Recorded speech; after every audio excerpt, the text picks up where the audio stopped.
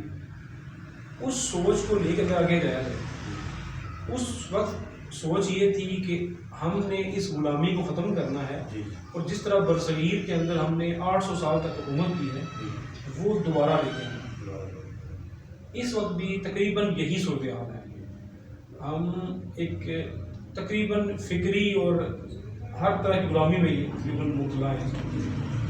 ہم اپنے جذبات کا، اپنے کسی طرح کے بھی نظریات کا کھل کے اظہار نہیں کر سکتے. تو ہمیں یہ چاہیے کہ ہم جو اپنے دائرۂ کار کے اندر رہتے ہوئے اپنی مملکت کے لیے، اپنی نسل کے لیے، قوم کے لیے کر سکیں، فکری طور پر، عملی طور پر، صحت کے میدان میں، تعلیم کے میدان میں، فکری جہتوں کے اندر ہم کام کریں، اپنی نوجوان نسل کو اکٹھا کریں، ان کو ایک پلیٹ فارم پہ لے کے آئیں بھئی کہ ہم نے گزشتہ جو عہد ایک عظمت کا زمانہ گزرا ہے مسلمانوں پہ، اسے واپس لے کے آئیں. اس کا صرف ایک طریقہ ہے کہ اقبال کی تعلیمات اور جو ہمیں ہادی برحق صلی اللہ علیہ وسلم ادا کی گئی ہیں اس پہ عمل کر کے ہی ہم آگے بڑھ سکتے ہیں. اور ہماری کامیابی در حقیقت اپنے بنیادی اصولوں پہ عمل کر کے ہی آئے گی. بہت محترم پٹی صاحب، آپ آج کل کے نوجوان جو جس طرح علامہ اقبال نے تو بہت پہلے کر دیا تھا کہ ہم خواب ہوئے تاکہ اقرا ہوگا، تو اس حوالے سے آج کل کے نوجوان بلکہ ہر وہ شخص جو کتاب کا بالکل قوت البطارک بن چکا ہے، ان کو علامہ اقبال کے حوالے سے کیا پیغام دیں گے؟ حتیٰ یغیروا ما بانفسہم. خدا نے، علامہ نے اس کی ترجمانی کی ہے، خدا نے آج تک اس قوم کی حالت نہیں بدلی، خدا نے آج تک اس قوم کی حالت نہیں بدلی، نہ ہو جس کو خیال آپ اپنی حالت کے بدلنے کا. محترم، آپ دونوں شخصیات نے ہمیں وقت دیا یوم اقبال کے حوالے سے ہمیں ادا کی. بہت بہت شکریہ آپ کا. اسی کے ساتھ ہی آپ سے جاتے ہیں کہ خدا. شکریہ.